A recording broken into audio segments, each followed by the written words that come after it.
Good afternoon, sir. Good afternoon, sir. Just let me introduce you to the students. Then I will make you host, sir. Okay, sir. Hello, friends. Just listen. Your result is expected by coming Sunday or Monday. You will get a new schedule in light of the results. Today, your lecture will be conducted by Sanket sir. He is a chartered accountant and a veteran teacher. He will start with company final accounts and he will be teaching you the theory part thereof. Have the advantage of his expertise and skills. He is a most celebrated teacher in the institute. His horizons for the subject as well as the exam expectations is indeed wonderful. You will have the advantage of all these things by studying sincerely with him. Just cooperate him. Have the utmost advantage of his expertise. Now I would like to entrust the stage to him by making him host. So, sir, I hand over all the students to you. Just take care of them. And I'm making you host, sir. Thank you, sir. Thank you so much. Thanks a lot, sir. Now, sir, you are the host. Continue with the meeting. Admit the students from the waiting room. Yes, and sir. Permit me to leave, sir. Okay, sir. Thank you. Thank you, sir.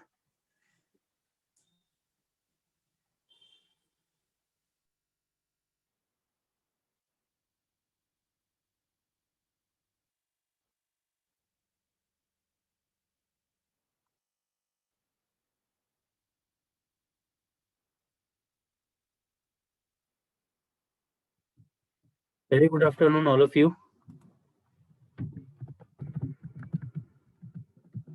Good morning sir. Afternoon हो गई बच्चा, अभी तो morning चली गई, पर ठीक है, good morning.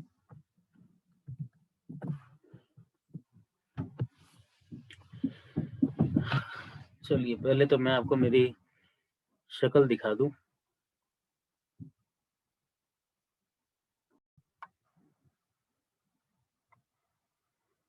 Yes, so before we start with the chapter financial statement of companies, ये तो कंपनीज एक्ट में फाउंडेशन में आप लोगों ने बैलेंस शीट और पीएनएल का फॉर्मेट वगैरह सब पढ़ा हुआ है।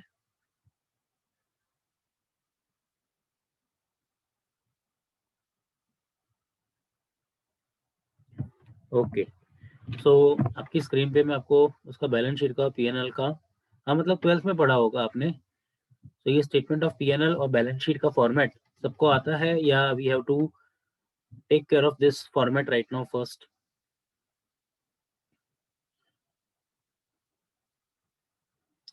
किसी को कुछ भी लिखना है चैट बॉक्स में लिख के प्लीज।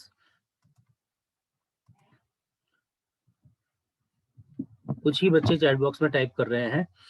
आई रिक्वेस्ट सब लोग अपना अपना ओपिनियन लिख दो फटाफट कि we should discuss this format और you are well aware of this format. Discuss करना है, यस और नो?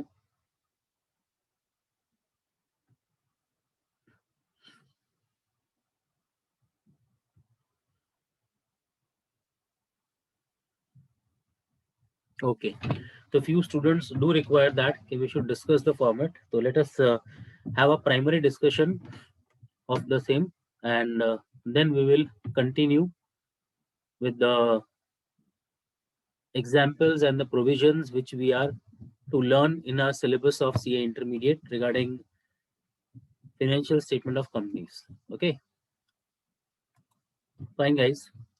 तो बच्चों, हमारा जो प्रॉफिट एंड लॉस है उसका वर्किंग हमने जब शुरुआत किया था 11th स्टैंडर्ड से, तो 11th स्टैंडर्ड से हमने देखा है कि इसका जो फॉर्मेट है तो फॉर्मेट हमारा कैसा रहता है, तो फॉर्मेट हमें पता है कि हम लोग टी शेप का फॉर्मेट बनाते थे और अकाउंटिंग के अंदर हम लोग उसको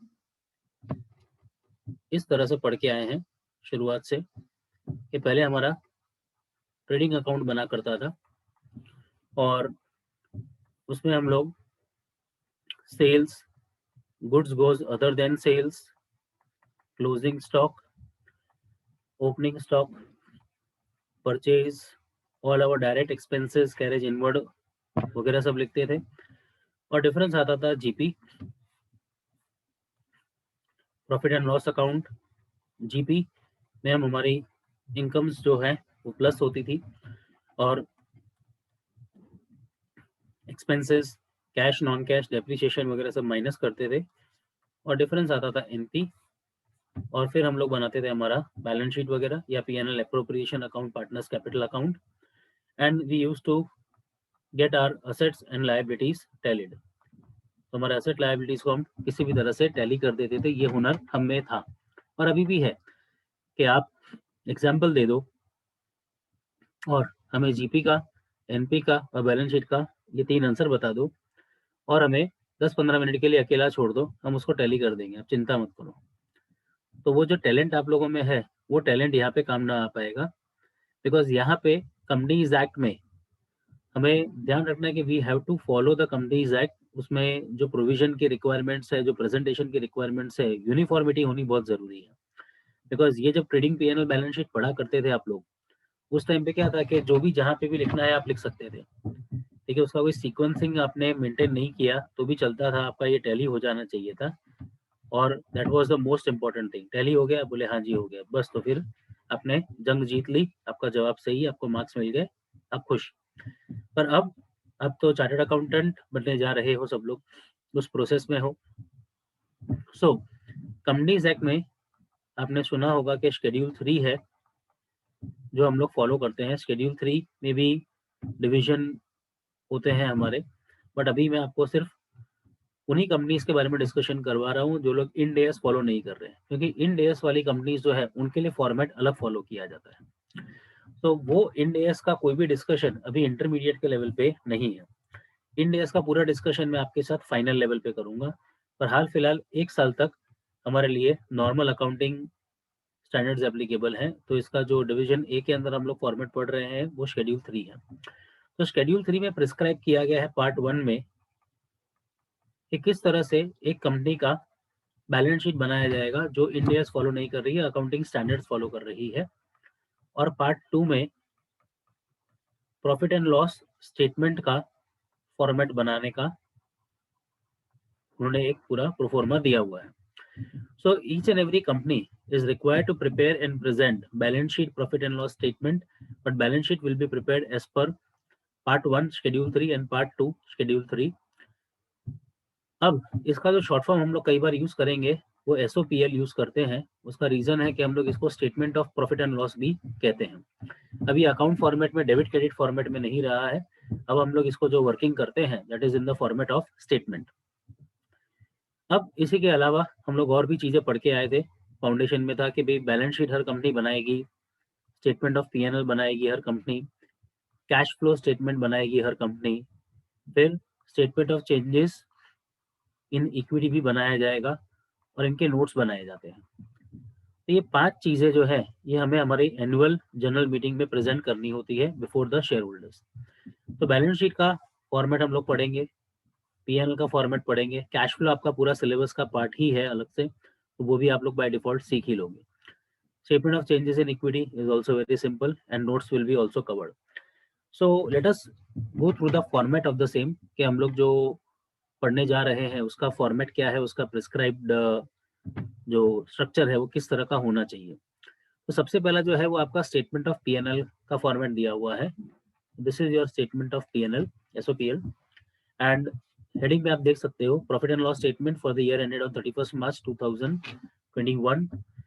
ये जो है आप जब बना रहे हो तो खास ध्यान रखना है कि अकाउंट फॉर्मेट में नहीं बनेगा और ये कंपैरेटिव बनता है हमेशा। This is always a comparative statement. Comparative का मतलब होता है कि पिछले साल के और करंट ईयर के दोनों फिगर्स आपको लिखने हैं और दोनों में कंपैरिजन भी दिखाना होता है।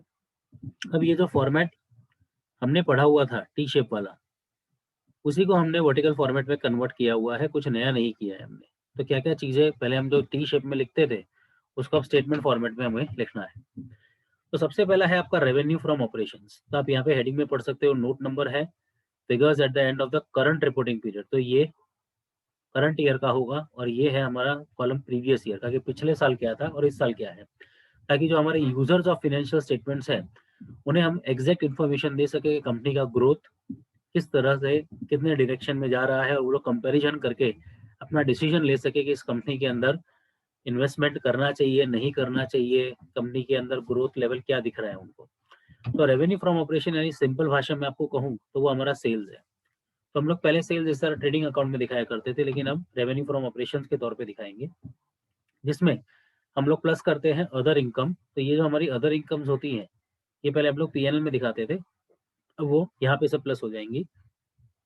दोनों का टोटल करेंगे तो हमें हेडिंग नंबर 3 मिल जाएगा, that is called total revenue, that is called total revenue. तो ये जो हेडिंग नंबर 3 है, ये total of first and second heading है। यानी मैथमेटिकली देखा जाए तो आप लोग जब ये पढ़ते हो तो आपको एक पूरा मैथ्स डिफाइन करके दे दिया जाता है कि heading number 1 plus heading number 2 will give you heading number 3, less your heading number 4 will give you heading number 5। तो ये अलग तरह का मैथ्स है। उसमें से फिर आपका नेक्स्ट हेडिंग नंबर 6 की बारी आती है, एक्सेप्शनल आइटम्स की। तो प्लस और माइनस हेडिंग नंबर 6 करते हैं तो we get heading number 7, plus और minus heading number 8 will give you 9th, plus और माइनस दोनों चीजें पॉसिबल है इसके अंदर, इसीलिए will give you heading number 11th। फिर हमारा कुछ हेडिंग नंबर 12 है और 13 है, उसका डिफरेंस निकालते हैं तो हेडिंग नंबर 14 आता है, और फिर हेडिंग नंबर 15 तक हम पहुंचते हैं। तो यही सारी चीजें पहले टी शेप के फॉर्मेट में लिखी गई थी, अब उसे हम लोग वर्टिकल फॉर्मेट में कन्वर्ट करके उसकी पढ़ाई कर रहे हैं। तो सबसे पहला है रेवेन्यू फ्रॉम ऑपरेशन, जो आपका नॉर्मल सेल्स है, जिस चीज का आप बिजनेस कर रहे हैं, जिसका आपका प्रोफेशन है या जो प्रोडक्ट में आप डील कर रहे हैं, उसका जो भी कलेक्शन है आपका अक्रूवल बेसिस के हिसाब से आप जो भी सेल्स बुक करते हो वो आपको यहाँ पे दिखाना है। फिर उसमें आप अपनी अदर इनकम प्लस कर दीजिए, interest received, rent received, dividend received, commission received, profit on sale of fixed assets वगैरह सब यहाँ पे आप ऐड कर दीजिए।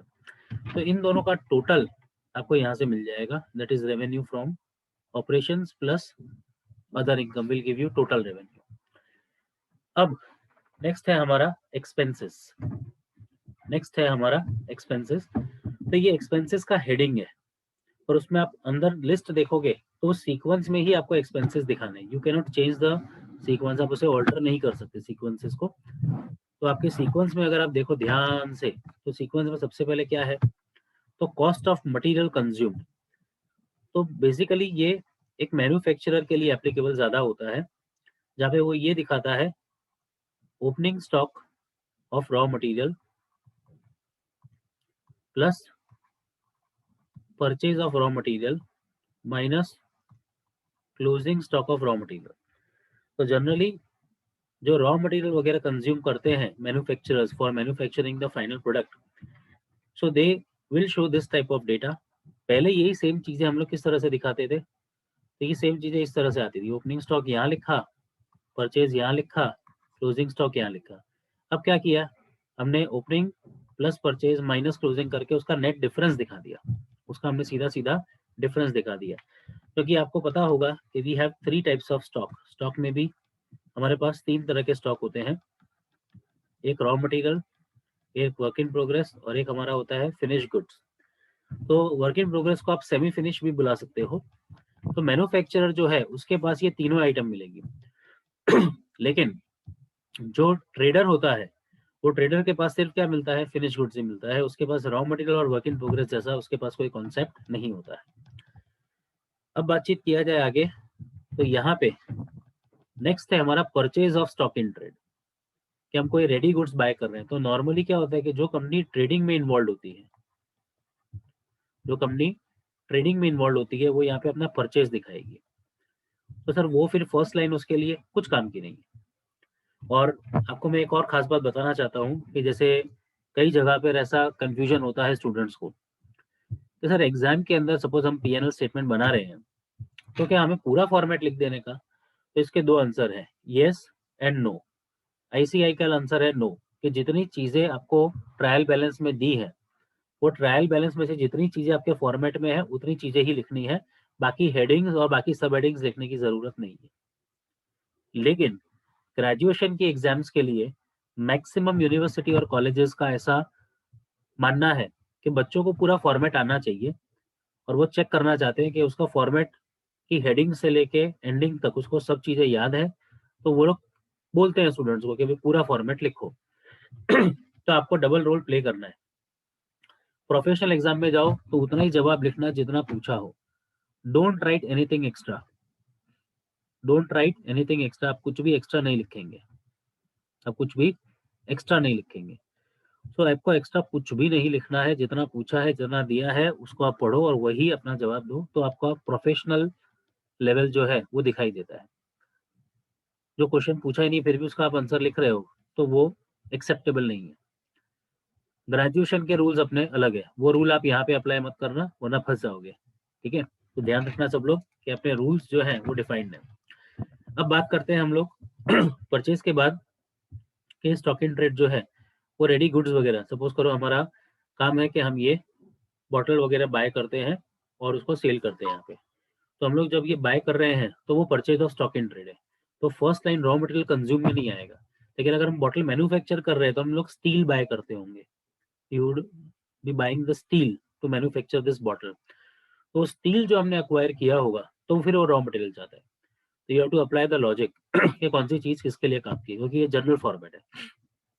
उसके बाद नेक्स्ट आप पढ़ सकते हो, आपकी स्क्रीन पर है, changes in inventory of finish goods and work in progress and stock in trade.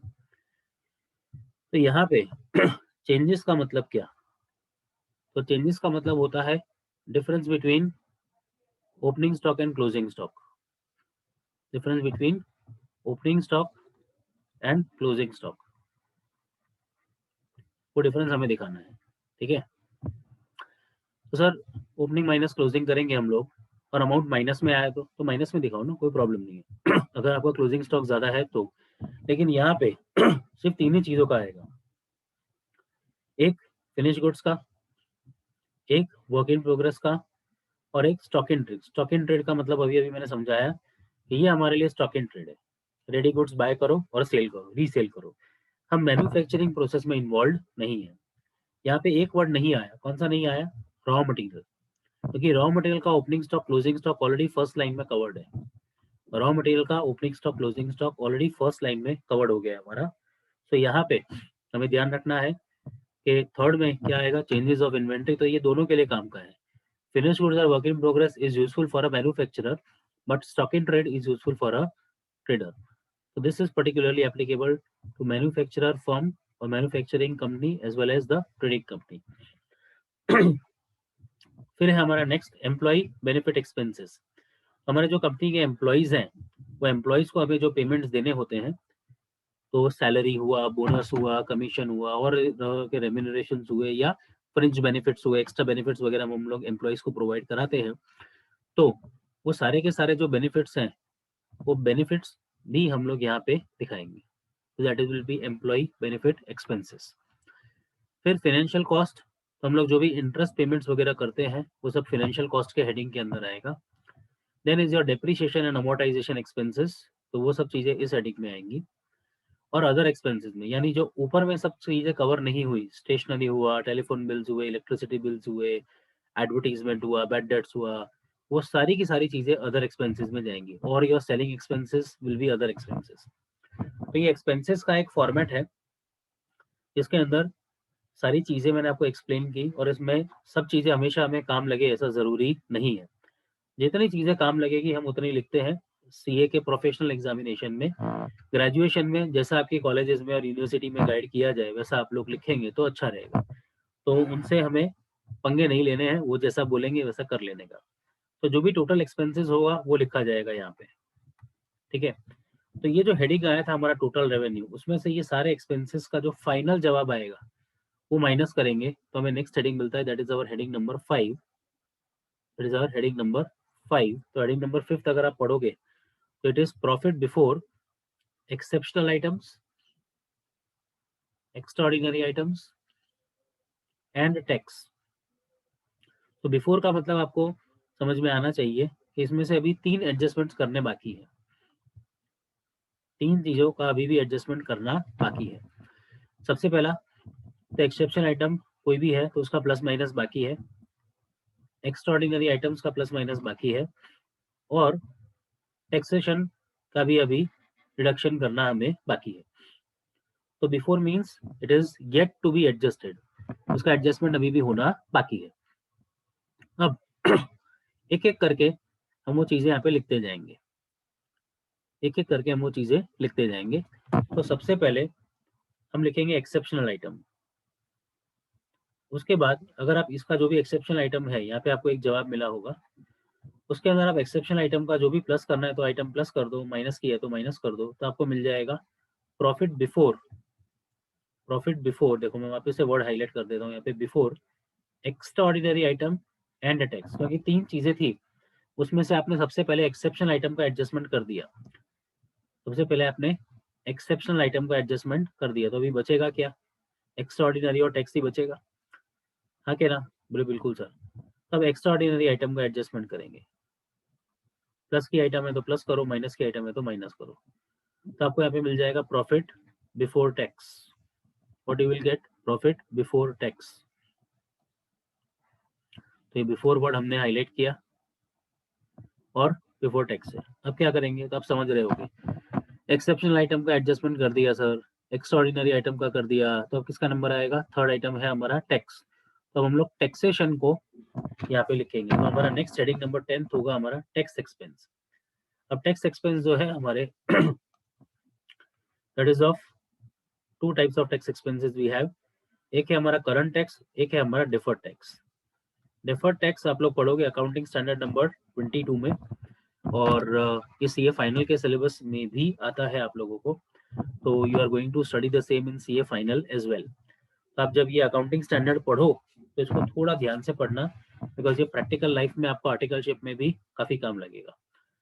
So when you are reading the same, do understand it very deeply. So articleship में और फाइनल में दोनों में काम लगना ही है। तो करंट टैक्स और डिफर्ड टैक्स का जो भी अमाउंट है वो लिख के हम यहाँ से डिडक्ट कर देंगे। तो फाइनली वी गेट प्रॉफिट और loss from the continuing operation. ये आपके लिए एक नया वर्ड है शायद, continuing operations. So here whatever answer you will get will be 11th heading, profit from continuing operations. अब ये क्या होता है वो मैं आपको बता दूं, कंटिन्यू और डिसकंटिन्यू इस तरह से 2 ऑपरेशन होते हैं, वो भी आपके अकाउंटिंग स्टैंडर्ड में कवर होगा कि कई बार हम लोग कुछ बिजनेस वगैरह कर रहे हैं तो अलग अलग प्रोडक्ट्स का बिजनेस करते हैं, अलग अलग लोकेशन पे बिजनेस करते हैं। तो कई बार कंपनी कोई पर्टिकुलर प्रोडक्ट डिसकंटिन्यू करने वाली है, उन्होंने सोच लिया कि अब इसको डिसकंटिन्यू करना है, हमें इसे अभी कंटिन्यू नहीं करना है, लेकिन अभी हाल फिलहाल उसका जो भी स्टॉक रखा है पूरे कंट्री में और उसकी जो जो मैन्युफैक्चरिंग हम कर चुके हैं उसको तो बेचना पड़ेगा। लेकिन अब मन बना लिया है और कंपनी ने अपनी पॉलिसीज डिक्लेयर भी कर दी थी मीटिंग में कि नेक्स्ट ईयर से हम इसका प्रोडक्शन भी बंद कर रहे हैं और इसका नए गुड्स नहीं बनेंगे और उसको सेल भी हम नहीं करेंगे। जो बेचे हुए हैं वो बेचे हुए हैं, उसकी सर्विस वगैरह वो सब रहेगा, और जो स्टॉक रखे हैं डीलर्स के पास वो बेच सकते हैं, उसमें कोई प्रॉब्लम नहीं है। तो ऐसे प्रोडक्ट्स को हम कहते हैं डिसकंटिन्यूड ऑपरेशन, या फिर कई बार लोकेशन होती है। अब जैसे इन दिनों में आपने देखा लास्ट 1 साल में कि पूरा मेंटेलिटी लोगों का चेंज हो गया, जो सोचा नहीं था कभी वो सारी सिचुएशन सबने देखी। पूरा विश्व एक साथ घर में बंद है, कोई बाहर नहीं निकल रहा है, और लॉकडाउन के अंदर ऑनलाइन पढ़ाई हम लोग कर रहे हैं, जो कभी सपना हुआ करता था सबके लिए कि कैसे ये होगा, तो वो हो भी रहा है। और काफ़ी सारे चेंजेस 1 साल में आए और इस सब का रिस्पॉन्सिबल ठहराया गया चाइना को, ठीक है? कि भई चाइना में से ये वायरस आया था या बनाया गया था, कुछ पता नहीं है, जो सुनी-सुनाई बातें हैं वही हैं। तब मारुति कंपनी ने ऐसा डिसीजन ले लिया क्या कि हम लोग अब चाइना के अंदर अपनी कार्स नहीं बेचेंगे। We will not sell any cars in country China. तो चाइना में उनके जितने भी डीलर्स हैं या चाइना के अंदर उनके जितनी भी कार्स का स्टॉक रखा है, वो तो उनको बेचना पड़ेगा, तो उसको वाइंड अप करने में थोड़ा समय जाता है।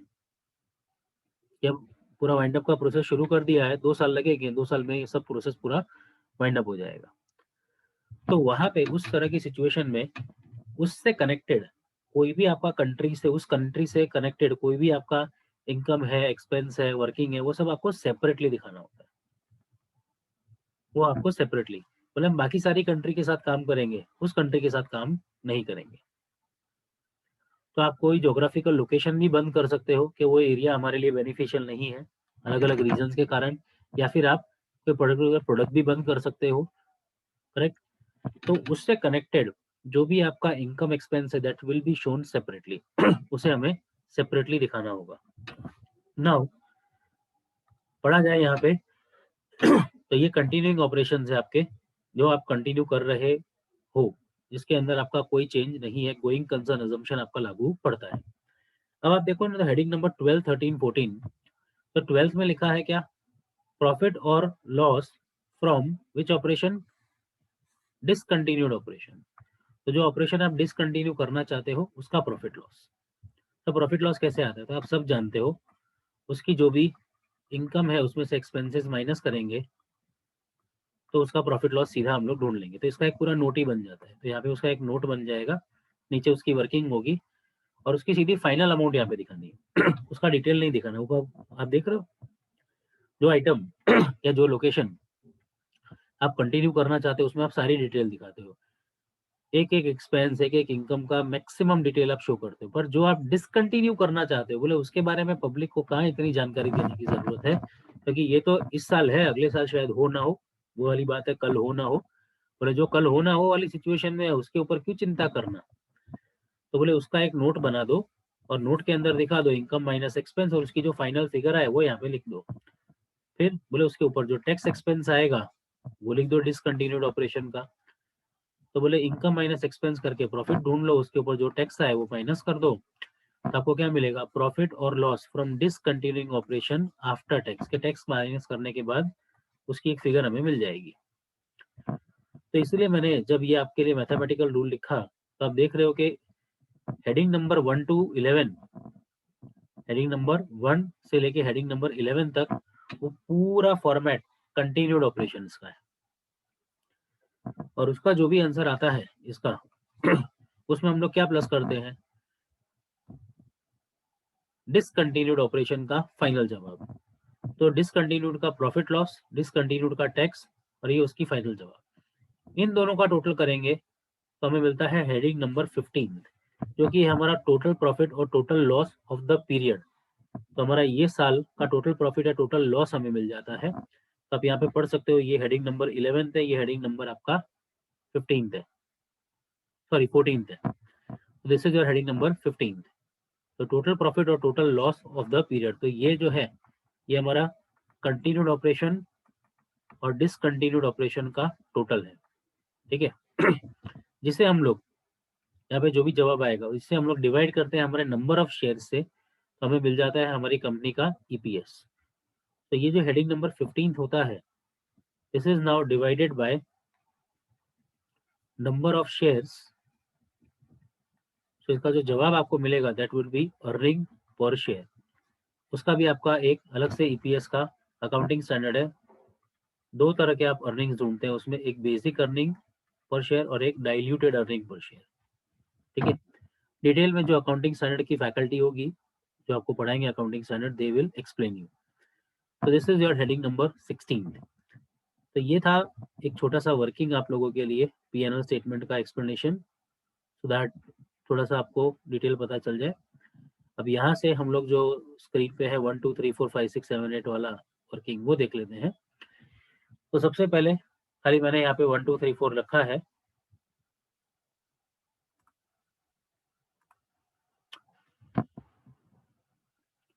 तो ये जो स्क्रीन पर आपको दिखाई दे रहा है 1 से लेके हेडिंग नंबर 16 तक आप जा रहे हो ईपीएस तक, तो वहां पे फर्स्ट हेडिंग जो है आपका वो क्या है, तो it is revenue from operation. Second number other income, दोनों को प्लस करेंगे तो आपको हेडिंग नंबर 3 मिलेगा, that is total revenue.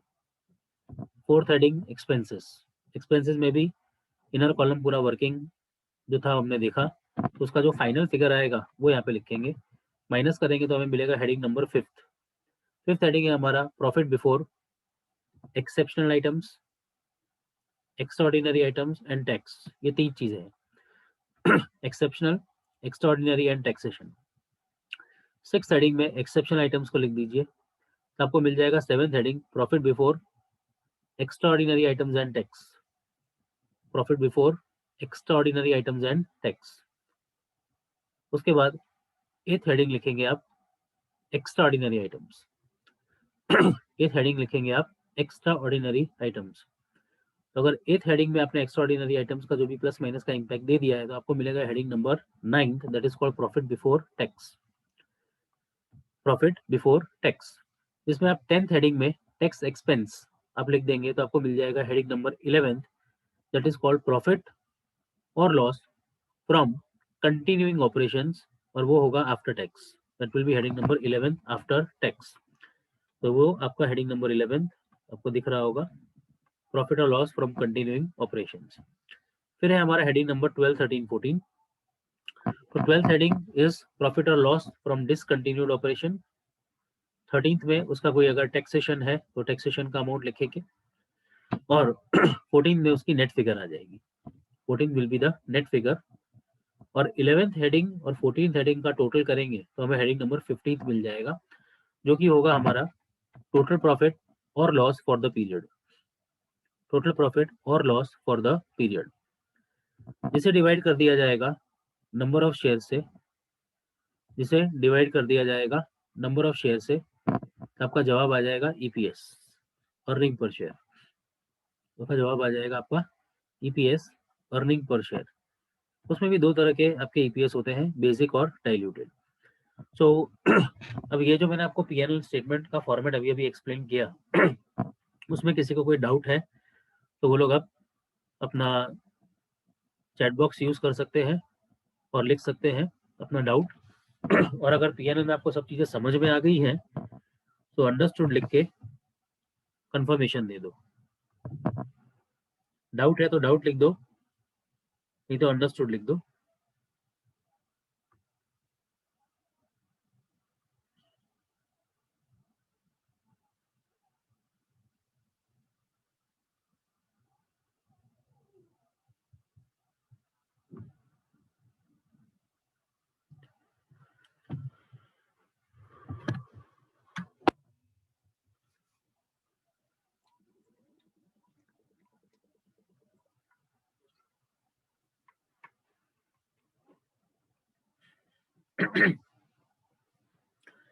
Exceptional item का मतलब होता है बेटा, जैसे आपने कोई असेट बेचा और उसके अंदर आपको एक्सेप्शनल प्रॉफिट हो गया, तो उसको हमें एक्सेप्शनल आइटम में दिखा देते हैं।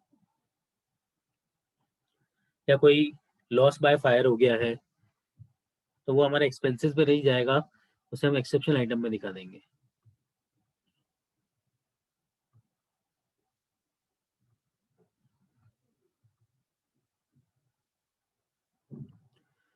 चलिए, any other doubts from anyone else? किसी को और कोई डाउट है, कुछ पूछना चाहता है कोई?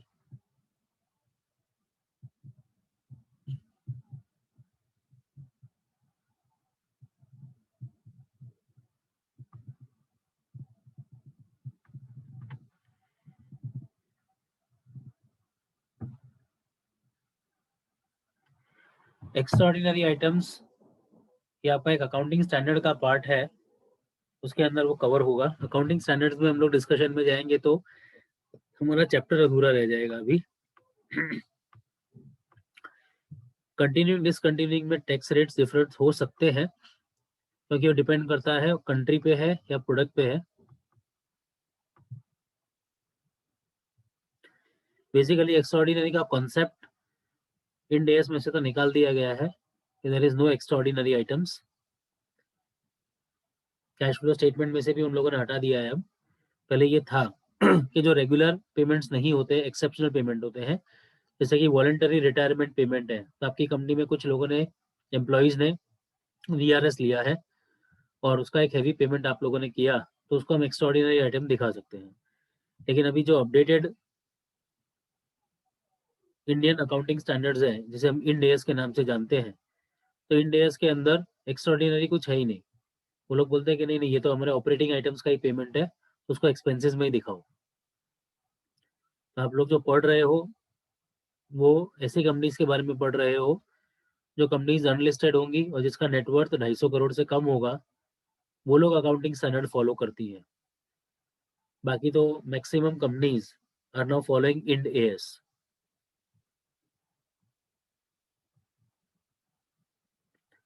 यस, तो जितने लोगों ने भी डाउट्स लिखे थे चैट बॉक्स में आर ऑल एड्रेस्ड।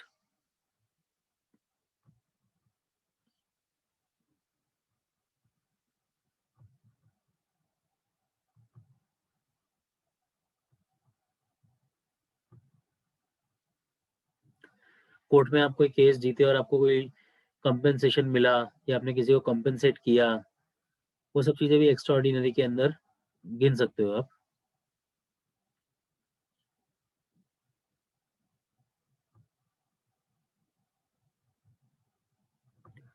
डन। तो let us start with the balance sheet format now.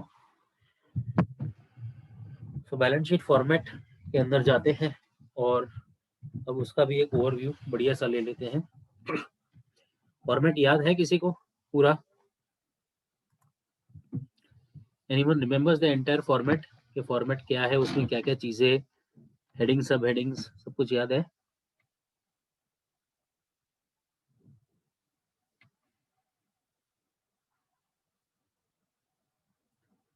नहीं याद है किसी को भी?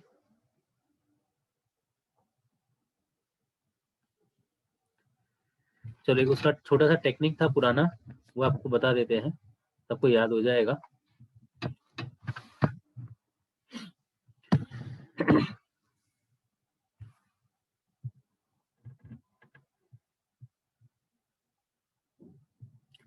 इसका ये मैथमेटिकल वाला आपको फॉर्मेट का अगर स्क्रीनशॉट लेना हो, जो हमने यहाँ पे लिखा था 1 2 3 4 5 वाला, you can take a screenshot to remember this.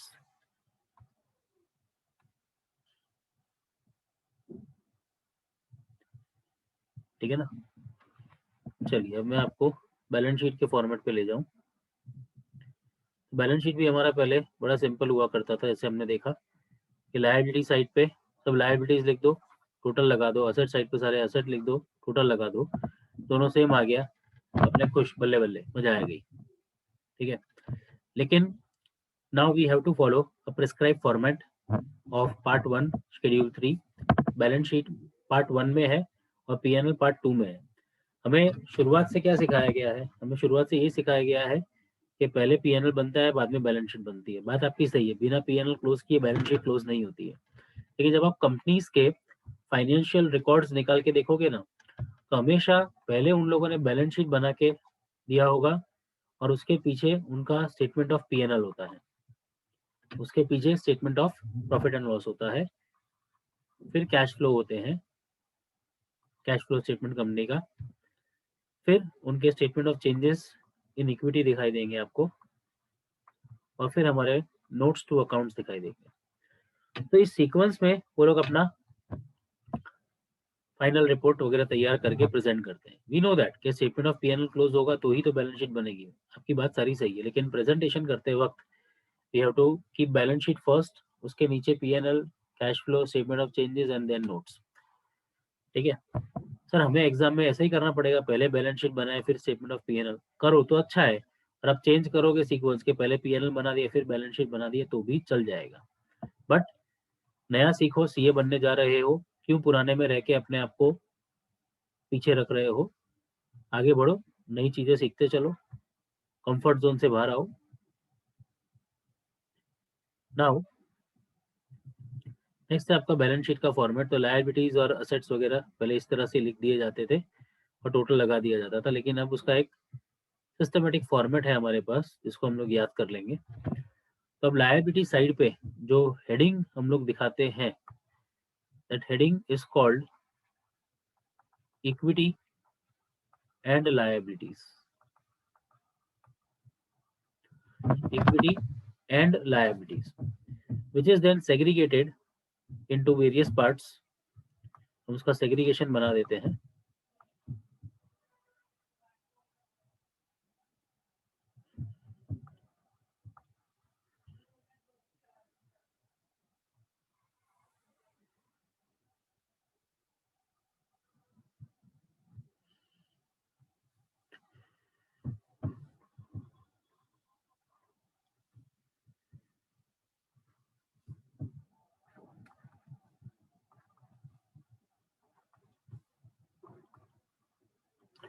ठीक है, अब इसके हेडिंग्स और सब हेडिंग्स हम लोग लिख देते हैं कि यहाँ पे जो हेडिंग्स है इक्विटी एंड लायबिलिटीज को अब 4 पार्ट्स में डिवाइड किया गया है बच्चों। It is divided into how many parts? 4 parts it is being divided into. सबसे पहला जो है वो है हमारा शेयर होल्डर्स फंड, हेडिंग है हमारा शेयर होल्डर्स फंड। फिर है हमारे पास share application money pending allotment.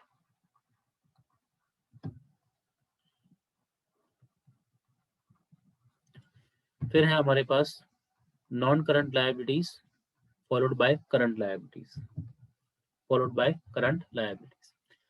इस तरह से 4 हेडिंग्स में लायबिलिटी साइड को डिवाइड किया गया है। नाउ अगर आप देखो तो शेयर होल्डर्स फंड में सबसे पहले आप क्या दिखाते हो? तो सबसे पहले होता है आपका शेयर कैपिटल, फिर आते हैं आपके रिजर्व्स एंड सरप्लस, और फिर आता है आपका money received against share warrant, money received against share warrants. Share application money pending allotment कुछ भी नहीं।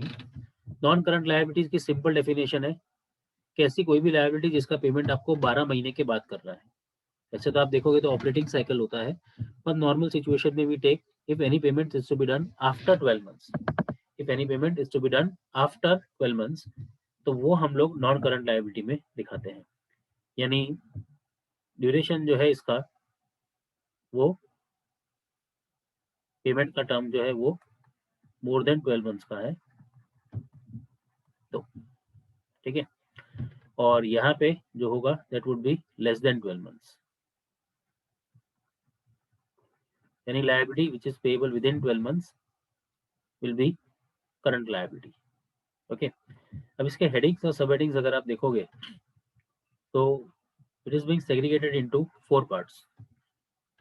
इसका सेग्रीगेशन 4 पार्ट्स में किया गया है। सबसे पहले लॉन्ग टर्म बोरोइंग, फिर है डिफर्ड टैक्स लायबिलिटी, फिर है अदर लॉन्ग टर्म लायबिलिटीज और लॉन्ग टर्म प्रोविजंस। फिर यहाँ पे करंट लायबिलिटीज को भी 4 पार्ट्स में सेग्रीगेट किया गया है। First is short term borrowing, trade payable, other current liability and short-term provisions.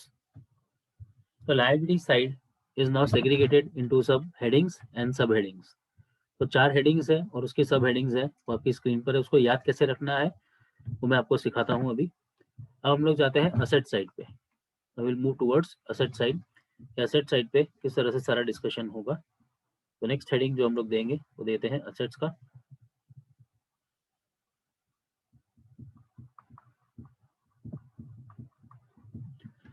Now assets are segregated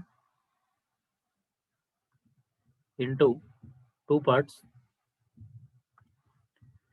non-current assets and current assets. Non current assets और करंट असेट्स का rule is same. कोई भी payment है जिसका receipt या collection, इसका duration is more than 12 months, तो वो हमारा नॉन करंट असेट है। And if anything which is receivable और कलेक्टेड और going to be collected within 12 months will be current assets. That rule will remain same for current and non current. अब यहाँ पे इसका अगर segregation देखा जाए तो पहले एक इसका नाम हुआ करता था यहाँ पे फिक्स असेट्स, लेकिन वो नाम अब चेंज होके हो गया है property plant and equipment. But अभी भी कई स्टूडेंट्स फिक्स असेट्स वर्ड को पढ़ते हैं, उनके सीक्वेंस में आता है। फिक्स असेट्स की कुछ सेग्रीगेशन है, उसमें भी सब हेडिंग्स है A B C and D. So A is your tangible assets, B is your intangible asset, C is your capital work in progress, and last is intangible assets under development. Corona का vaccine का formula अभी भी intangible asset under development है कुछ companies के लिए, कुछ लोगों ने डेवलप कर दिया है और उसकी एक्यूरेसी लेवल कई लोग तो 90% प्लस, कई का 95% प्लस एक्यूरेसी लेवल दिखा रहे हैं। It's good. तो कई लोगों का अभी भी रिसर्च चल रहा है कि कुछ ऐसा और बनाया जाए एडवांस लेवल पे, और आएगा, जल्दी आ जाएगा, चलता रहेगा रिसर्च। तो ये फिक्स असेट्स का सेग्रीगेशन। अब नया नाम है उसका प्रॉपर्टी प्लांट इक्विपमेंट। फिर होता है हमारा non current investment, deferred tax asset, long term loans and advances, and other non-current assets. Thereafter we have current assets. In current assets we have सबसे पहले current investments,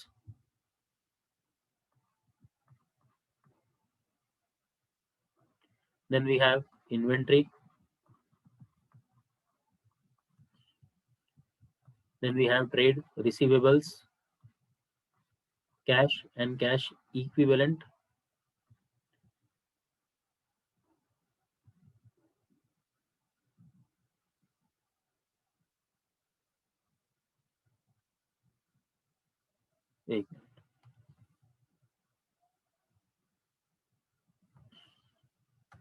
short-term loans and advances, and other current assets. Okay तो ये आपके headings और सब headings हो गए। अब इसकी सीक्वेंस जो है वो आप चेंज नहीं कर सकते, यानी आपने इन्वेंट्री बाद में दिखा दिया, कैश पहले दिखा दिया, उस तरह से अप डाउन करना अलाउड नहीं है।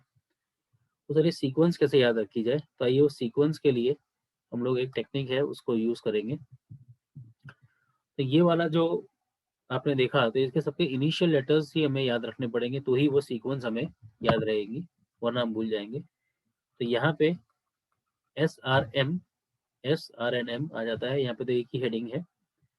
यहाँ पे थोड़ा सा वर्ड में हमने ऑल्टरेशन किया है, the last letter L will come first. उसी तरह से यहाँ पे फर्स्ट लेटर्स को लेके एक टॉस वर्ड बनाया गया, but the last letter will come first. इसकी एक छोटी सी स्टोरी भी है, मैं आपको बता देता हूँ अभी। यहाँ पे अगर आप देखोगे करंट असेट्स और नॉन करंट असेट्स के अंदर इन सबके इनिशियल लेटर्स जो हैं वो हम लोग देख लेते हैं, तो वो लिख दिए, और इनके इनिशियल लेटर्स जो हैं वो यहाँ पे लिख दिए TICI। करंट असेट्स के इनिशियल लेटर्स अगर हम लोग यहाँ पे दिखें तो इट इज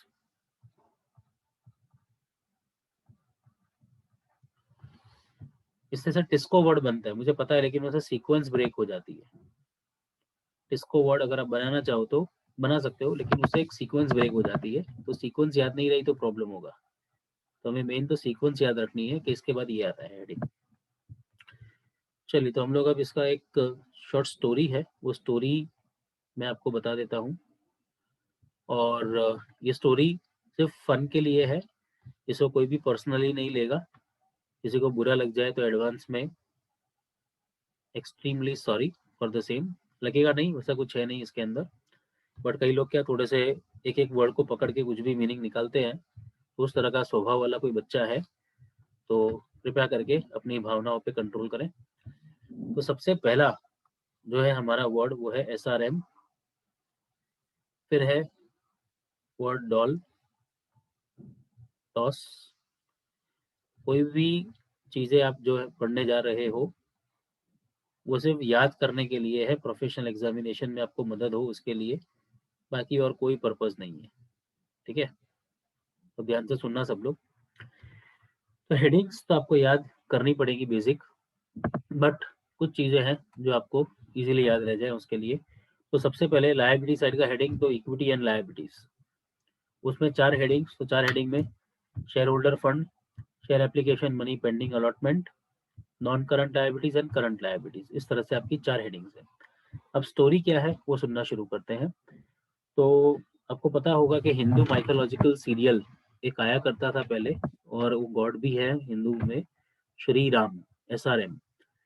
तो छोटे छोटे किड्स होते हैं, आपने देखा है घर में, तो जिसमें भी जो धर्म का पालन करते हैं वो लोग अपने अपने गॉड का नाम सिखाते हैं, ठीक है। तो कोई बच्चा है जो हिंदू फैमिली में बॉर्न हो गया है, उसमें उसका कोई हाथ नहीं है, ठीक है, जहाँ पर होना था वो हो गया बॉर्न। अब उसको उसके पेरेंट्स सिखा रहे हैं, बचपन से ही दिखा रहे हैं, क्या श्री राम की कथा उसके घर में चलता ही वही सिस्टम है। और एक सीरियल भी पहले आता था, सिया के राम, जिसके अंदर वो लोग अपडेटेड रामायण दिखा रहे थे कि आजकल के बच्चों को पता चले।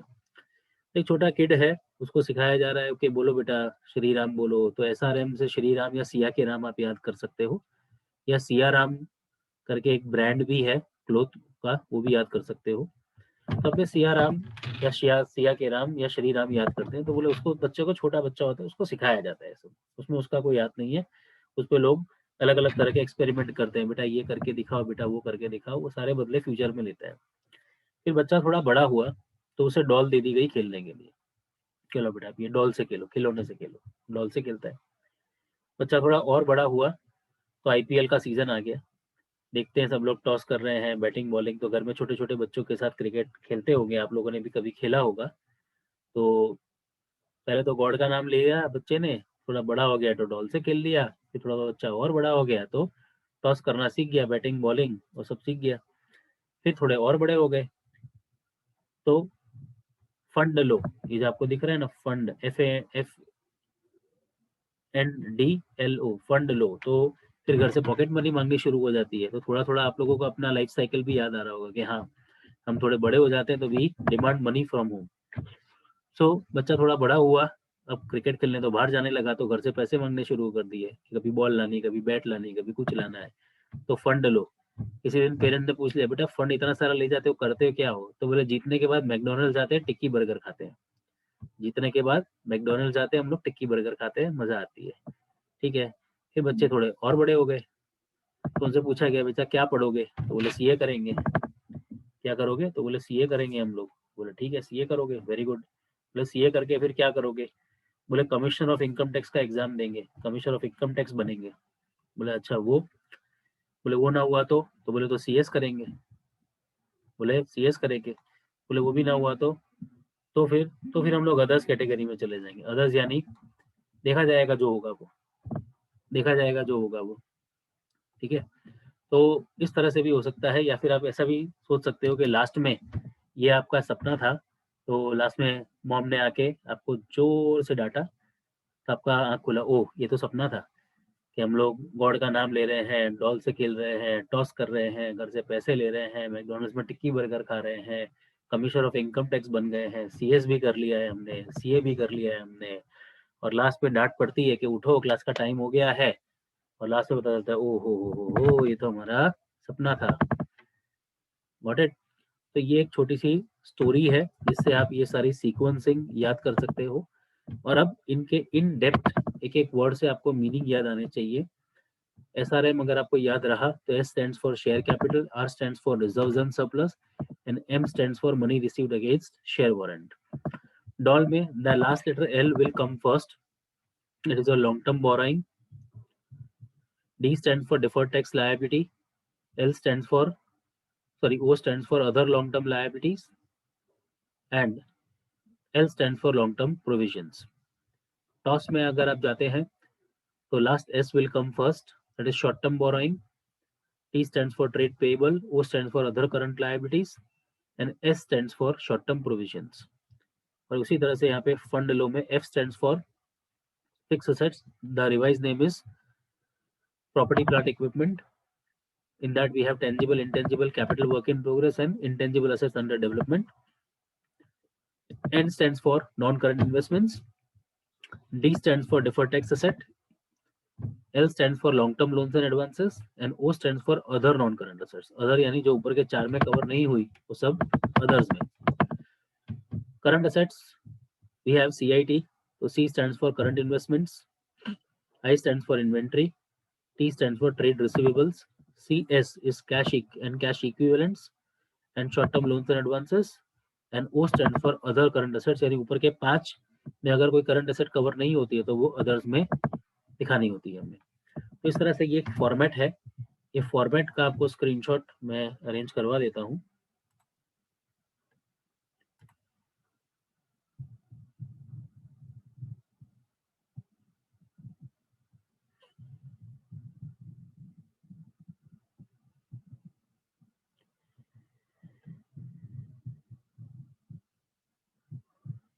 Yes, now you can take a screenshot of the same so that exam में कभी आपको रिवाइज करना हो तो काम लग जाएगा।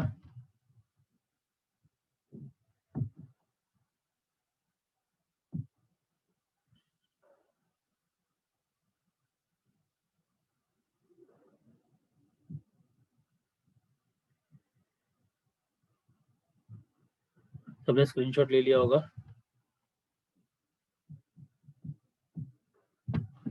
डन। चलिए, अब इसमें किसी को डाउट है तो अपना डाउट वो चैट बॉक्स में पोस्ट कर सकता है,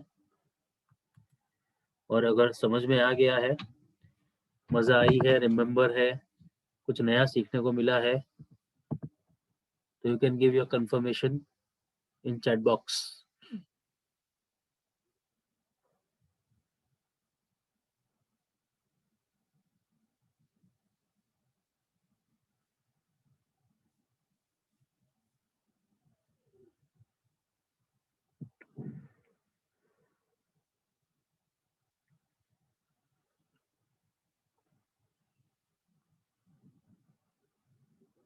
अब इसके इंडिविजुअल सबके मीनिंग वगैरह पता है, इसमें क्या क्या हेडिंग्स में और सब हेडिंग्स में आता है?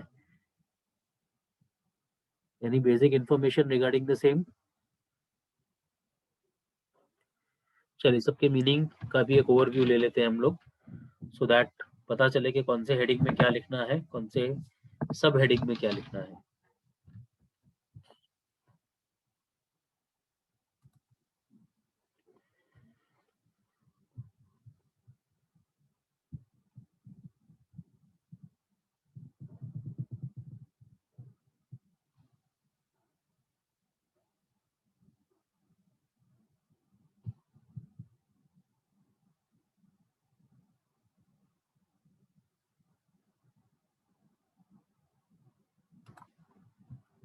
Okay, so let us start with the meaning and individual amounts, what is to be written into that. तो सबसे पहले अगर आप देखोगे तो शेयर होल्डर्स फंड यानी ये आपके ओनर्स फंड को रिप्रेजेंट करता है। तो शेयर कैपिटल के अंदर दो तरह के शेयर्स का डेटा आप दिखाते हो, equity shares and preference shares, which is then followed by how many types of capital. तो आपको इसका नोट जो बनाना है उसमें आप दिखाते हो authorise capital, issued, subscribed, called up and paid up capital. तो ये सब तरह के कैपिटल का एक प्रॉपर नोट बनता है। इसमें भी सेम है, कंपैरेटिव बैलेंस शीट हमें बनानी है, करंट ईयर के और प्रीवियस ईयर्स के फिगर्स दिखाने हैं, और इसके नोट्स में सारा डिटेल रहता है। नोट्स भी आपके कंपैरेटिव बनते हैं। तो नोट्स में भी दो कॉलम होते हैं, एक करंट ईयर का और एक प्रीवियस ईयर का। रिजर्व्स एंड सरप्लस में आप क्या क्या चीजें दिखाओगे? तो reserve surplus will include your general reserve, security premium, profit and loss account balance, reserve fund, dividend equalisation reserve, capital reserve, capital redemption reserves, workman accident compensation fund, ये सब नाम आपने सुने होंगे, डिबेंचर रिडम्पशन रिजर्व। ओके, इस तरह के reserves हैं, ये सब आपने सुने होंगे, इन्वेस्टमेंट अलाउंस रिजर्व्स। ये सारे रिजर्व्स जो हैं, revaluation reserve, all these type of reserves will appear into the heading of reserves and surplus of the company. Then money received against share warrant. तो शेयर वारंट क्या होता है, किसी को जानकारी है? What is the meaning of share warrant? Anyone knows? तो please chat box में लिखो।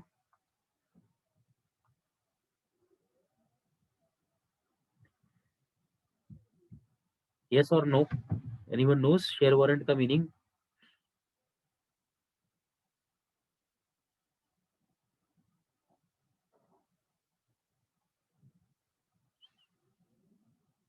नहीं पता किसी को?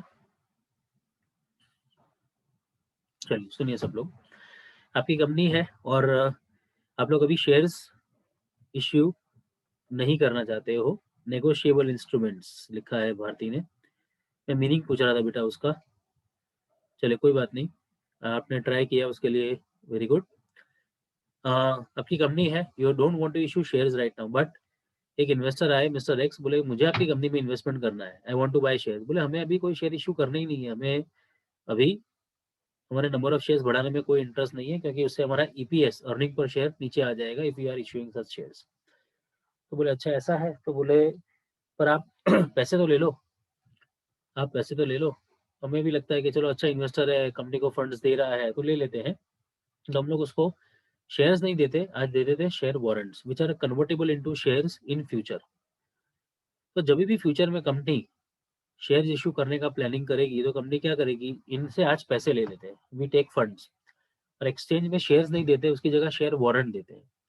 वो वारंट फ्यूचर में इक्विटी शेयर्स के सामने कन्वर्ट हो जाएंगे या एक्सचेंज हो जाएंगे। तो हम उनको कह देते हैं क्या कि आप का पैसा आ गया है, but we are not issuing shares, we are issuing you warrants which are convertible into future at a specified rate. तो आज हमने रेट फिक्स कर दिया होता है कि इस रेट से हम आपको कन्वर्जन करके देंगे, बट कब करेंगे आज श्योर नहीं है, या फिर श्योर हो कि 6 महीने बाद या 1 साल बाद या 2 साल बाद, तो उस तरह से भी आप उसको कमिटमेंट दे सकते हो। तो ये शेयर होल्डर अभी बने नहीं है, but they are going to become shareholder in your company, इसीलिए इन्हें हम लोग पोटेंशियल शेयर होल्डर के नाम से जानते हैं। क्या नाम से? Potential. So these are the people those who invest in the company on the ground that in future they will become shareholder in the company. Right now company is not in a position to issue shares to them, but in future whenever company will issue they will become shareholder. पता चल गया share warrant का meaning. तो उसका कोई भी पैसा आपने रिसीव किया है तो वो आज शेयर होल्डर नहीं है, लेकिन भविष्य में तो बनने वाला ही है श्योर। तो उसे हम लोग अलग से दिखाते हैं, called money received against share warrant के हेडिंग में। डन। तो ये वो पैसा है जो हम लोग यहाँ पे शो करेंगे money received against share warrant में। Now moving further,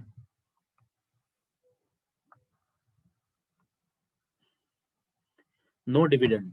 dividend share holders को मिलता है, एक बार कन्वर्ट हो जाएंगे उसके बाद मिलेगा, अभी नहीं।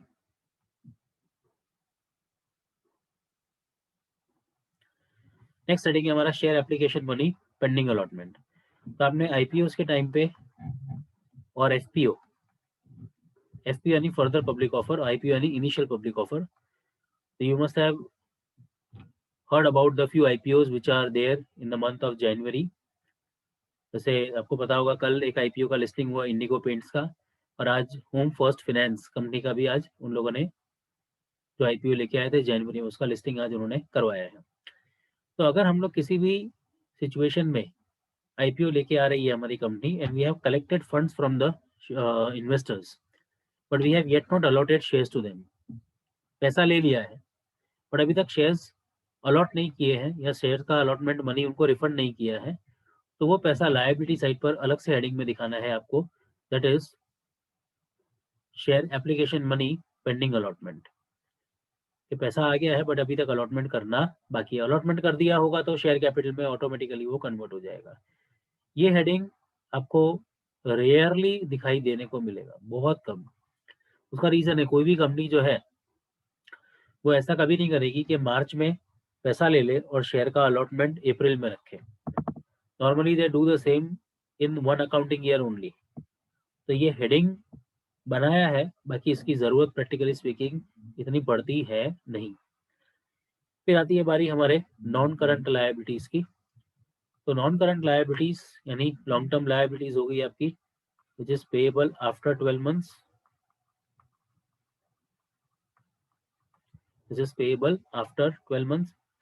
तो अगर कैसा इन सबका पेमेंट जो 12 महीने के बाद हमें करना है, 12 महीने के बाद, तो बच्चों इसमें क्या क्या हेडिंग्स में सब हेडिंग्स हैं। तो लॉन्ग टर्म बोरोइंग है, तो इसमें आपको मैं एग्जांपल के तौर पे बताऊं तो डिवेंचर्स हुए आपकी कंपनी के जो आपने इश्यू किए हैं, बॉन्ड्स हैं, बैंक से लोन्स वगैरह लिए हैं, वो सब चीज़ें कवर होंगी।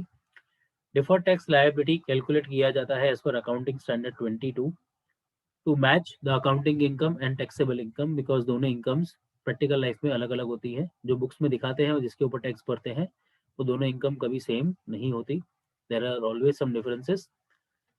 फिर other long term liabilities, into this we can write down the long term loans which are taken from our debtors, from suppliers, anyone else. long term provisions जिसके लिए आप लोग आपने सुना होगा एम्प्लॉइज प्रॉफिट शेयरिंग फंड, फिर हमारा gratuity fund, फिर प्रोविडेंट फंड, तो ये सब लॉन्ग टर्म के प्रोविजन है जिसके अंदर हमें अभी पेमेंट नहीं करना है, बट लॉन्ग टर्म में इनमें से पेमेंट किए जाएंगे। You get that? फिर है हमारे करंट लायबिलिटीज, इसका मतलब है ये अमाउंट हमारा पेएबल है within 12 months. These are the amounts which are payable within 12 months. तो विद इन 12 मंथ्स वाली कौन कौन सी अमाउंट्स हैं, तो आपकी स्क्रीन पर है। शॉर्ट टर्म बोरोइंग, यानी कोई भी डिवेंचर है, कोई भी लॉन्ग टर्म बोरोइंग है जिसका पेमेंट आपको करंट ईयर में करना हो, तो वो लॉन्ग टर्म से शॉर्ट टर्म बन जाएगी। यानी आपको एक एग्जांपल दूं, मैं अपने डिवेंचर्स इश्यू किए 50 लाख के, और आपने ऐसा कहा था कि भाई हम हर साल 10 लाख रुपए रिफंड करेंगे, तो 50 लाख में से 10 लाख रुपए तो आपको 12 महीने के अंदर अंदर देने हैं, और बाकी 40 लाख रुपए आपको 12 महीने के बाद देने हैं। तो डिवेंचर्स का जब 50 लैक्स आता है, तो हम लोग उसमें से 40 लैक्स की लायबिलिटी दिखाते हैं लॉन्ग टर्म बोरोइंग में, और 10 लैक्स की लायबिलिटी दिखाते हैं शॉर्ट टर्म बोरोइंग में, क्योंकि हमें पता है कि ये 12 महीने के अंदर अंदर हमें रिफंड करना है। So any amount which is payable was long term, but now in current year it is due for payment. Now in current year it is due for payment. उसका पेमेंट ड्यू हो गया, हमें उसे देना है वो पैसा, तो फिर उसे हमें शॉर्ट टर्म बोरोइंग में दिखाना पड़ेगा। फिर है हमारा ट्रेड पेबल्स। जो ट्रेड पेबल्स है उसमें क्या आता है, तो सिंपल भाषा में आपकी कंपनी के creditors of your goods and services, या फिर आपके बिल्स पेएबल, वो सब चीजें इसके अंदर कवर हो जाती है। तो creditors of goods and services and bills payable जो आपके ट्रेडिंग से कनेक्टेड हो, जो आपके बिजनेस से कनेक्टेड हो, ठीक है, जो आपके नॉर्मल वर्किंग से ऑपरेटिंग एक्टिविटीज से कनेक्टेड हो, ठीक है। उसके बाद है बच्चों अदर करंट लायबिलिटी। तो इसमें आप दिखा सकते हो आपके आउटस्टैंडिंग एक्सपेंसेस वगैरह। Short term provisions, best example is provision for taxation, वो हम लोग इसमें शो कर सकते हैं, ठीक है। तो ये कुछ एग्जाम्पल्स के साथ आपको मैंने बताया। इसमें कोई प्रोविडेंट फंड है या ग्रेचुटी फंड है जिसका पेमेंट करंट ईयर में ड्यू है, वो भी दिखा सकते हो। तो लॉन्ग टर्म प्रोविजन में से अगर कोई प्रोविजन आपका करंट ईयर वाला है, तो वो भी आप इसमें शिफ्ट कर सकते हो, this is payable within 12 months. Okay, अब इसका स्क्रीनशॉट भी कई बच्चों को लेना होगा एग्जाम्पल के साथ, तो you can take a screenshot of this part, that would be useful to you. थोड़े एग्जाम्पल्स आपके साथ रहेंगे तो क्या आपको क्लासिफिकेशन करने में आसानी होगी।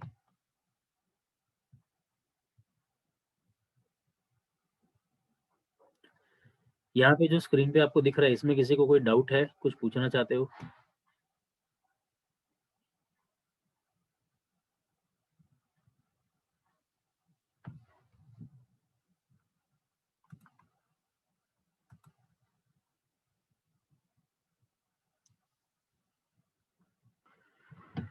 Anything you would like to ask? Anything on the liability side, headings or subheadings?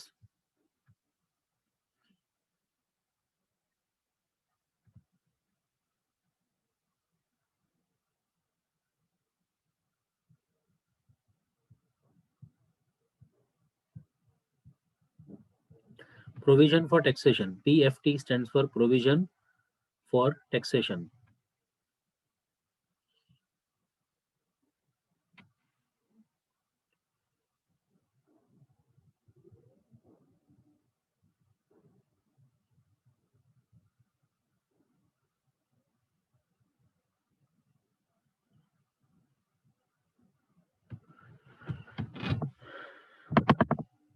Okay, all done.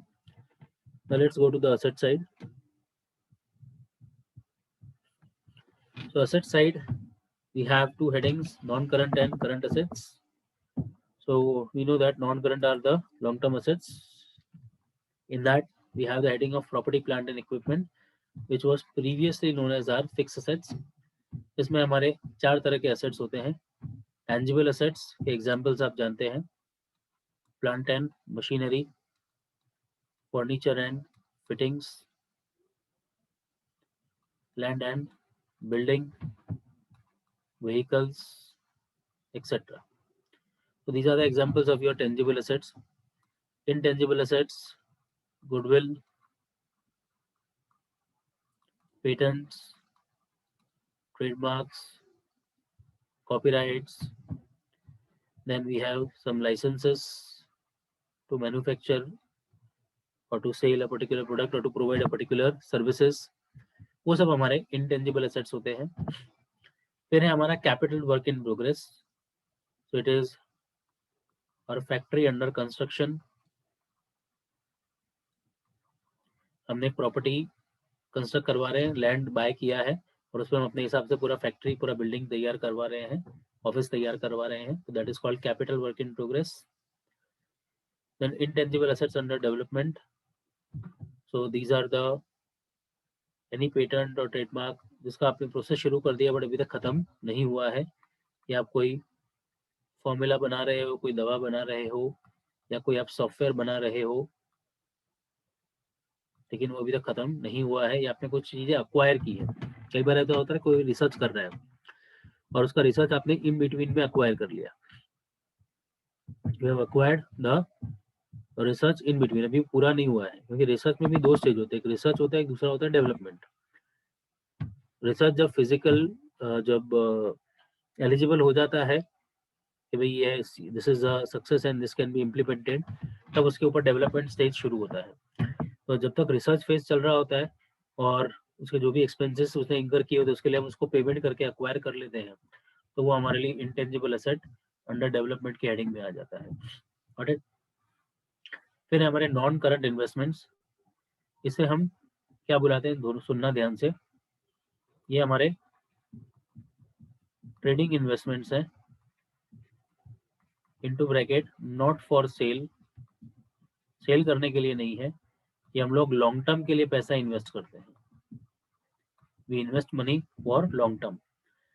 तो सर ट्रेडिंग इन्वेस्टमेंट क्यों है, ट्रेडिंग का मतलब तो ट्रेड करना होता है, नहीं ऐसा मीनिंग नहीं होता है इसका, मुझे पता है कई लोग इसका मीनिंग उल्टा निकालेंगे। तो ट्रेडिंग इन्वेस्टमेंट का मतलब होता है जिससे आपके बिजनेस को सपोर्ट होता हो, आपका जो चीज का ट्रेडिंग आप करते हो या मैन्युफैक्चरिंग करते हो या आपका जिस चीज का बिजनेस है या प्रोफेशन है या सर्विस प्रोवाइडर हो, तो वो इन्वेस्टमेंट करने से आपको आपकी वर्किंग में थोड़ी हेल्प होती हो, स्मूथनेस चलती हो, उस तरह के इन्वेस्टमेंट्स को आप बेचते नहीं हो। क्योंकि आपने सपोज करो किसी कंपनी से रॉ मटेरियल बाय करते हो और उस कंपनी में आपने इन्वेस्टमेंट कर रखा है, तो वो कंपनी आपको हमेशा क्या होता है, अच्छी क्वालिटी का रॉ मटेरियल, टाइम से डिलीवरी और रेट्स में डिस्काउंट वगैरह भी देते हैं, क्योंकि आपको पता है कि आपस में आप लोगों का रिलेशन है, आपने उस कंपनी में पैसा इन्वेस्ट किया है, तो वो कंपनी में थोड़ा तो आपका भी ऑब्लिगेशन बनता है।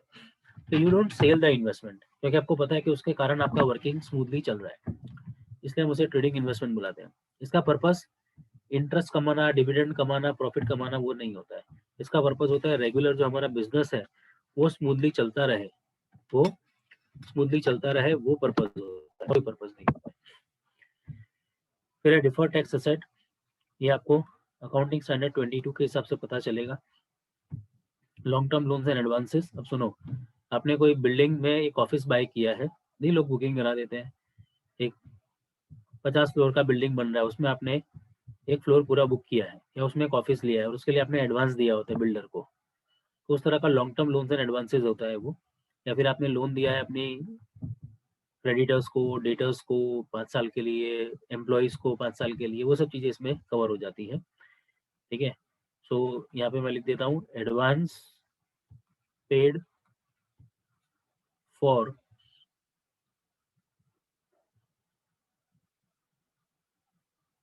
एनी फिक्स एसेट्स, ठीक है, यानी प्रॉपर्टी प्लांट इक्विपमेंट वो कवर हो गया, या फिर loans, long term loans to employees etcetera, वो सब चीजें इसमें कवर हो जाएंगी। फिर है अदर नॉन करंट असेट्स, यानी ऊपर के हेडिंग्स में जो चीजें कवर नहीं हो पाई तो वो किस में जाएंगी, हमारे अदर्स के सेगमेंट में चली जाएंगी, it will be into other non current assets, you get that. तो अदर नॉन करंट असेट्स में क्या क्या चीजें जा सकती हैं सर, तो सपोज करिए कोई डिबेंचर डिस्काउंट है, आपका राइट ऑफ होना बाकी है, डिबेंचर डिस्काउंट, ठीक है, जो राइट ऑफ होना अभी तक बाकी है, या कोई एडवर्टीजमेंट सस्पेंस वगैरह है, उस तरह की कोई आइटम्स है तो यहाँ पे वो शो अप कर सकते हैं, या अंडर राइटिंग कमीशन है तो आपने अभी तक राइट ऑफ नहीं किया, वो सब चीजें आप यहाँ पे दिखा सकते हो। फिर है हमारा करंट असेट्स, तो करंट इन्वेस्टमेंट्स का मतलब होता है हमारा नॉन ट्रेडिंग इन्वेस्टमेंट्स, इसके वर्ड से सब लोग कंफ्यूज हो जाते हैं कई बार। नॉन ट्रेडिंग इन्वेस्टमेंट यानी इट इज फॉर सेल, यानी हमारा पर्पस होता है डिविडेंड कमाना, इंटरेस्ट कमाना, प्रॉफिट कमाना। इससे कोई बिजनेस को सपोर्ट नहीं है। तो एक्स्ट्रा पैसा था, हमने इन्वेस्ट किया, व्हाट इज द पर्पस कि जब इसका रेट बढ़ेगा स्टॉक मार्केट में तो हम लोग इसको बेच देंगे, नहीं बढ़ेगा तो डिविडेंड इंटरेस्ट जो भी मिलता जाएगा उसका बेनिफिट लेंगे। Inventories can be of 3 types, raw material, work in progress and finish goods. Raw material, work in progress and finish goods. फिर है ट्रेड रिसीवेबल्स, तो ये हमारे डेटर्स होते हैं फॉर गुड्स एंड सर्विसेज, या फिर बिल्स रिसीवेबल हैं जो उनसे मिलते हैं हमें पेमेंट के तौर पे। Cash and cash equivalent will include your cash balance, bank balance and cash equivalents का मतलब होता है investments maturing with in 3 months. ऐसे कोई इन्वेस्टमेंट्स है जो 3 महीने में मैच्योर होने वाले हों। बैंक में एफडी कराया है और वो एफडी आज से 3 महीने में मैच्योर होने वाला है, 3 महीने से पहले, या कोई भी बॉन्ड्स वगैरह लिए हैं, कोई भी है, तो वो सब कैश इक्विवेलेंट्स में लिखा जाता है। उसे आप फिर करंट इन्वेस्टमेंट में मत दिखाइए, उसे कैश इक्विवेलेंट में दिखाइए। Short term loans and advances में आपके प्रीपेड एक्सपेंसेस वगैरह कवर हो जाते हैं। और अदर करंट असेट्स, आप समझ रहे होंगे कि ऊपर जो चीज़ें कवर नहीं होंगी वो सब अदर करंट असेट्स में हम लोग शिफ्ट कर देंगे। Done. So you can take a screenshot of this for your reference.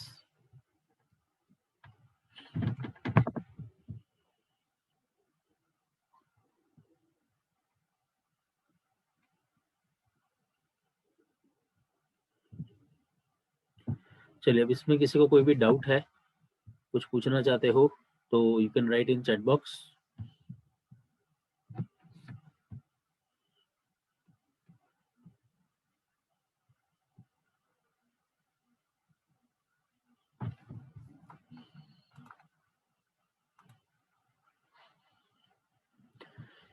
Any word, any meaning you would like to? Capital work in progress, बेटा फैक्ट्री मैंने बताया ना, आपने एक लैंड बाय किया, लैंड के ऊपर आप फैक्ट्री कंस्ट्रक्शन करवा रहे हो, अभी रेडी टू यूज नहीं है, रेडी नहीं हुई है, अभी उस पर काम चल रहा है, तो उसे हम कैपिटल वर्क इन प्रोग्रेस बोलते हैं। पर आपने कोई बिल्डिंग है, कोई बिल्डर बना रहा है और उसके अंदर एक ऑफिस बुक करवाया है और आपने उसके लिए उसको 5 लाख रुपए का एडवांस दिया है, तो वो long term loans and advances में जाएगा। दोनों में फर्क है, एक हो रहा है आपकी पोजीशन में और दूसरा हो रहा है किसी और के कंट्रोल में, उसमें आपका कंट्रोल नहीं है। तो जब आपको बोलेगा कि अब तैयार है, लाओ बाकी का पेमेंट दो, तो मैं आपके नाम पे प्रॉपर्टी ट्रांसफर कर दूं, तो उसे हम लोग कैपिटल वर्क इन प्रोग्रेस नहीं बुलाएंगे, उसे हम बुलाते हैं long term loans and advances. और ये फैक्ट्री हमारे देख रेख में हमारे डायरेक्शंस के हिसाब से तैयार हो रहा है।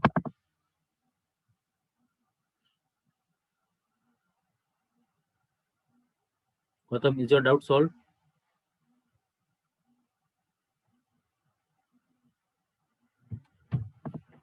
मतलब हम डाउट सॉल्व हो गया बेटा आपका?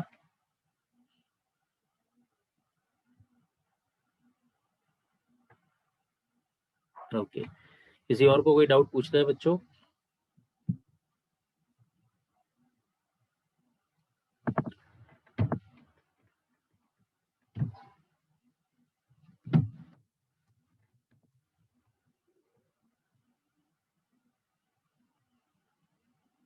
No more doubts?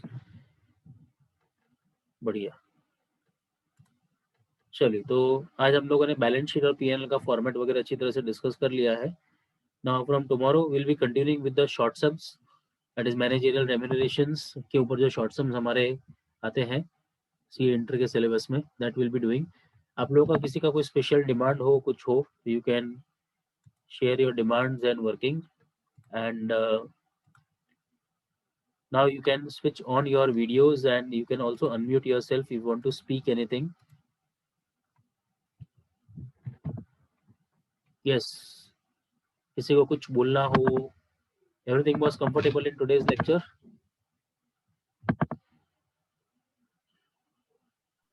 आप अनम्यूट करके बोलना चाहो तो बोल सकते हो। समझ में आया भाई सब कुछ आज जो पढ़ाया, या ऊपर से? Yes sir. राइटिंग वगैरह समझ में आई कि नहीं? Yes. नहीं, कई बार क्या राइटिंग वगैरह तुम लोगों की ज्यादा अच्छी होती है, Yes. तो तुम लोग की राइटिंग के सामने हमारी राइटिंग कंपेयर नहीं करना।